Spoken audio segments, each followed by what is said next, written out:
brought to you by Nova शुद्ध घी। जब जब खाए दिल खुश हो जाए, सदियों का नोवा शुद्ध देसी घी, सपना स्वस्थ भारत का। I love घी घी घी घी घी घी। क्या बिहार में चिराग पासवान 2020 जैसी स्थिति लाना चाहते हैं? क्या चिराग पासवान चाहते हैं कि उनकी पार्टी के विस्तार के लिए भले ही वो एनडीए का साथ छोड़ दें, लेकिन वो अपनी पार्टी को साथ पाएं, पार्टी का विस्तार कर लें और उन कार्यकर्ताओं को भी मौका मिले जो 5 साल तक पार्टी का झंडा उठाए घूम रहे हैं? क्या चिराग पासवान बिहार फर्स्ट और बिहारी फर्स्ट के फॉर्मूले पर आगे बढ़ेंगे, या फिर बीजेपी की बात मान लेंगे, या सिर्फ ये दबाव 4-5 सीटों का ही है कि बस 2-4 सीटें और हो जाएं, अपने लोग चुनाव में खड़े हो जाएं, उसके बाद फिर देखा जाएगा? क्योंकि ये सवाल बहुत कुछ है। दिल्ली से पटना, पटना से दिल्ली तक मंथन चल रहा है कि चिराग पासवान को मनाया कैसे जाए। चिराग हैं कि मानते नहीं, कभी कहते हैं बात हो रही है, कभी कहते हैं कि अभी पहले अपने पार्टी के नेताओं से मिलेंगे, उनसे पूछेंगे, उनसे जानेंगे। कभी कहा कि भाई बीजेपी के दिग्गज नेताओं से या जो प्रभारी हैं बिहार के धर्मेंद्र प्रधान, उनसे चिराग बात नहीं करेंगे, उनके चुनाव प्रभारी अरुण भारती बात करेंगे। बहुत सारी चीजें हैं जो चिराग को लेकर चल रही है। तो क्या चिराग बिहार में 2020 जैसी स्थिति ला सकते हैं?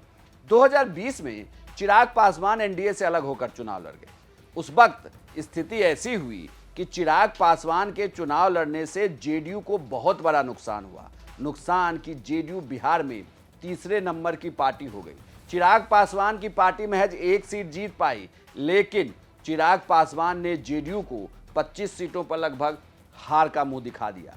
और यही फिर से ना तो जेडीयू चाहती है ना बीजेपी, क्योंकि इस बार बिहार विधानसभा चुनाव इतना आसान भी नहीं कि आसानी से जीता जाए। अगर इस जीत में मुश्किल बहुत है तो फिर चिराग पासवान को लेकर इतना दबाव क्यों झेल रही है एनडीए? क्योंकि एनडीए जानती है कि चिराग पासवान के साथ रहने से उन्हें 5 से 6% वोट का सीधा स्विंग मिलता है। पिछली विधानसभा चुनाव यानी 2020 में एनडीए और महागठबंधन के बीच वोटों का अंतर महज 12,000 वोट का था। ऐसे में इन 12,000 वोटों के अंतर को और बड़ा कर सकते हैं तो वो हैं सिर्फ चिराग पासवान। चिराग पासवान की एक अपनी फैन फॉलोइंग है, पार्टी का अपना जनाधार है, और इतना ही नहीं, पार्टी का 5 से 6% वोट बैंक उनके साथ इंटैक्ट रहा। ये तो पिछले विधानसभा चुनाव में भी चिराग ने दिखाया है, और लोकसभा चुनाव में स्ट्राइक रेट 100% चिराग पासवान का रहा है। इसलिए चिराग चाहते हैं कि क्यों ना 2-2 हाथ हो जाए। तो अगर ऐसी स्थिति बनती है तो 2020 की स्थिति में फिर नुकसान किसे होगा? नुकसान एनडीए को ही उठाना पड़ेगा। मुश्किल एनडीए के लिए होगी जब चिराग अकेले मैदान में ताल ठोक रहे होंगे।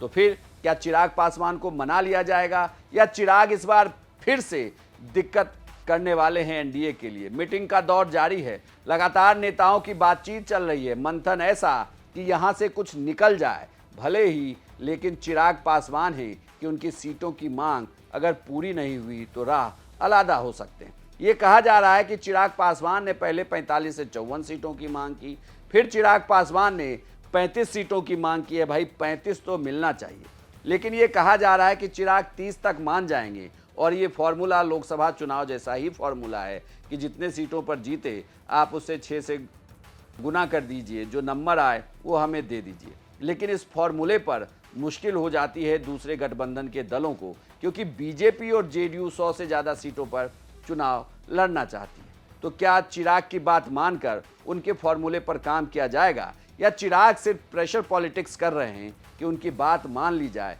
कुछ और शर्तों को मनाया जाए, उसके बाद चुनाव में एनडीए के साथ उतरा जाए? आपकी क्या राय है हमें कमेंट बॉक्स में लिखकर जरूर बताएं, और बिहार की तमाम खबरों के लिए आप देखते रहिए सिर्फ बिहार तक।